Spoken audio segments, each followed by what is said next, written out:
Well, it is that time again. It's time for Soccer Betting News Video. I'm your host, Ayanda Vezi, and with me is Desh, Parthab, where we bring you nothing but football. As you know, this weekend we have a massive fixture. It's top of the log, Arsenal going up against Liverpool. Desh, how's it, bro? Hi, Ayanda. Hi, SPN viewers. Yeah, man.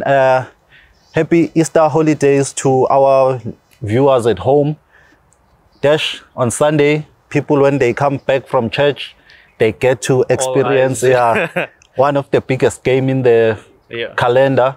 It is Liverpool welcoming Arsenal. How are you feeling? It's a fixture that actually rounds up this week's action, and I'm really excited for it. I think it could be a blockbuster fixture. Yeah, I want us Dash to first focus on the home side, of which is Liverpool. In their last 4 games in the Premier League, they've only managed to collect 4 points, which means they lost 2 games in the Premier League. And we saw them on Tuesday night. They played a 0-0 draw to Chelsea, of which they rested some of their squad. What does this tell you for Liverpool going into this game, playing at Anfield, resting their squad? What is their game plan rather? Obviously, it was a huge, literally a squad overhaul for Klopp, making about several changes to the team that was battered by Man City. I think he sort of had to, just to create some sort of, shake those players up. And for me, the most interesting one was seeing Trent and Robertson being benched in that one. I think Van Dijk was also missed, but they still came away with a clean sheet.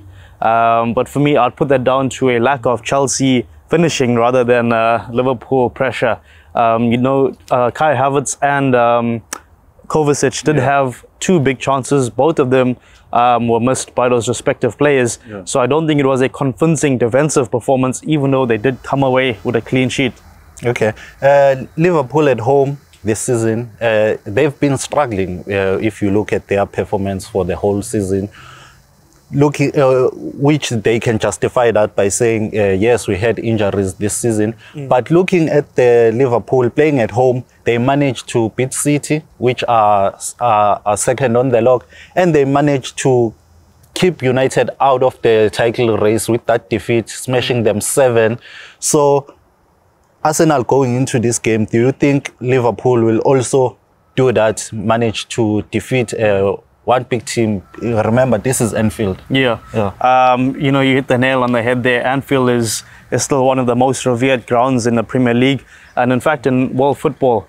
But in the Premier League, their record is very strong. They have only seen league defeat once all season long. And only Manchester United have conceded fewer goals at home in the Premier League than Liverpool have. I think Liverpool only 9 conceded goals at Anfield. So it tells you like how strong they are. But this one, the number of routes that Arsenal have to attack Liverpool with, I can't see that record staying intact in this one. You mentioned the victory against Man United, where they ran a riot. 7 goals. It's definitely quite a result. But the recent form tells me that they are very much they've been brought back down to earth. And they're absolutely battered by Man City.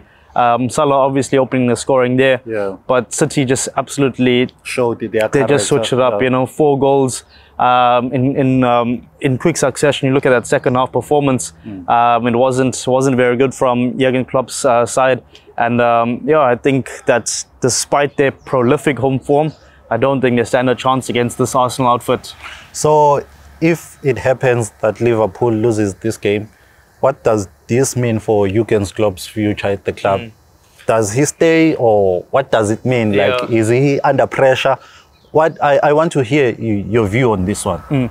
The club are obviously languishing in 8th place at the time of recording. I know Brentford are 9th place, and they have a chance to leapfrog Liverpool on the log. So that does say that it's not even a confident 8th place. They could slip 9th.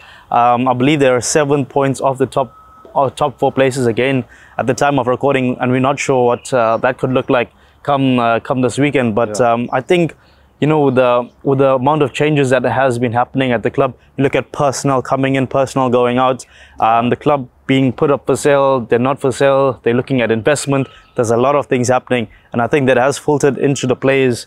You look at Sadio Mane and him choosing to end his Liverpool career and opt for greener pastures. Obviously, penning the Salah to a long-term deal.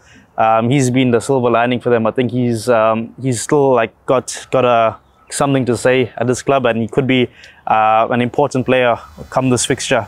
On that thought, you're talking about Mane leaving Liverpool. We know that Firmino also will be leaving Liverpool at the end of the season. And Konate, there are reports that are saying that he might leave for... Yeah. What does this mean for Liverpool? Are they maybe trying to rebuild the team? What does this mean? Maybe Jurgen Klopp's job is safe for now since some of the players are moving out from the club. What does this mean? Well, you know, the Premier League culture is that to sack the manager. And, you know, there have been some high-profile sackings in recent times. You know, you look at your Brendan Rodgers at Liverpool, at Leicester, the Thomas Tuchel from Chelsea, and then Graham Potter also at Chelsea. So, you know, United, not so long ago, they were also having a crisis in the dugout, you know, with which manager is going to be the one to guide them through.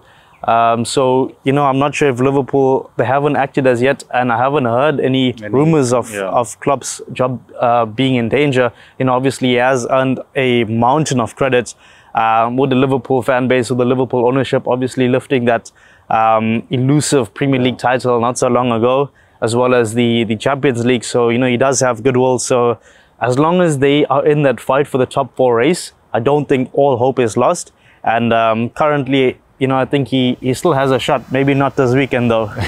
So basically, you're trying to say his success at the club is the one that is making him to relax, to stay safe, to save his job. Yeah, precisely. Yeah. So what will be like to see Liverpool playing in the Conference League? Yeah. How would be like for you? No, it would be seeing shocking. Liverpool playing in that competition. Yeah, no, it would be horrible to see them, especially considering the European royalty that they are considered. You know, probably in my books, at least second only to Real Madrid. You know, but that is the pedigree of the Premier League, and you know, he might not even be the manager in charge of them if they do go to the Conference League and miss out on the Champions League spots. Okay, so I want us to move on to the visitors, which is Arsenal. They're playing away. How does Mikel Arteta approach this game? You know, you're playing at Anfield. How does he manage to get results on the dugout here? I'm glad you mentioned Arteta, because for me, he has been the most important part of that Arsenal unit. You know, they are absolutely firing on all cylinders, and I think it's due to him. The Premier League obviously has recognized his, you know, his greatness, shall I say, winning 4 Manager of the Month awards. Only Jurgen Klopp on 5 has won more than him and holds the record. So, you know, he does have the chance to equal that. They do have a season-defining April. You know, they've got scheduled appointments with Liverpool this weekend, but also against Man City and Chelsea. So, you know, he may very well, if he guides them through those fixtures, they might just win the title this month, and also the Manager of the Month award. Okay, you're speaking about winning the title. What if now Liverpool, they lose this game? They lose to Chelsea. They lose to City. Yeah. Mentally for the players, what damage that will it cause? I can't see that happening. I can't see them recording 3 defeats across those 3 fixtures. Every time I look at Arsenal, they look like they're playing a cup final and the league title is on the line. You know, there's 9 games left to play, and I'm sure week in, week out, he is urging those players. And in fact, the players are probably urging themselves on. You know, there's a lot of responsibility on the pitch. And you look at the players that they have brought in, your Jorginhos, your Leandro Trossards, they are players that take responsibility, that take the game to the opponents. You know, they were leaders at their previous clubs, and now he's brought them into Arsenal, and there doesn't seem to be any ego issues. Everybody wants to play for the badge, for the club, and for that title. Yeah, and Arsenal have showed some character in some of their games where they were 2-0 down, and then they came up and fought back and managed to win the game. What is your say on the coach and the team personnel. You see the team losing 2-0, and then they are the leaders, and they know that if we lose this game, we're screwed. Another great question. For me, I have looked at the stats, and I know that in the 15 minutes following the halftime interval, Arsenal have scored 17 goals. That tells me whatever the coach is filtering to his players, they are doing it on the pitch and finding the back of the net. So I think it's, you know, like phenomenal, and the stats don't lie, you know. No top flight club has scored more in that 15-minute interval. So it goes to show that whatever the analysis that they have done in the first half, they are getting it across the players, and the players are finding a way to find the back of the net. Yeah, you are the man with stats, right? While we're on that note, I want you to tell us Arsenal stats playing away at home. What is their stats look like? Look, they've scored the most on their travels. No top flight club has scored more in the Premier League away from home. But further to that, they have conceded the fewest from all top flight clubs away from home. So it goes to show they are strong at both ends of the pitch on the road. It's literally a bulletproof outfit, if I'm not, you know, if I'm being honest. And you know, across their previous 5 league outings, they've scored 3 or more goals, which tells you again how like, you know, they're just firing, they're operating, and I think it could be they could run riot at Anfield this weekend. Okay, it's time to give our Panthers the prediction. Your prediction before I give you mine. Yeah, look, honestly, I think that it's going to be a huge April for Arsenal. I think it starts in this fixture. You know, the last time that these two clubs met in the league, it was a 5-goal thriller with Arsenal coming out on the right side of that. I think they pull off the league double. I'm going with the Arsenal victory, 3-0.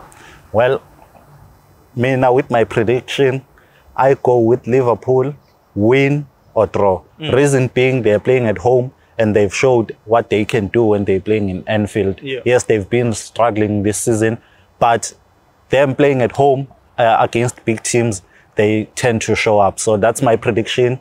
On my ticket, I'll say Liverpool, win or draw. Yeah, so that's it, Desh. From our viewers at home, please don't forget to subscribe on our YouTube channel, and you can also follow us on Twitter at SBN_ZA. On Facebook, we are Soccer Betting News. Until next week, we're out. Cheers. For more soccer betting tips and previews, get the latest copy of Soccer Betting News for only 10 Rand at your nearest Hollywood Bets branch or news agent.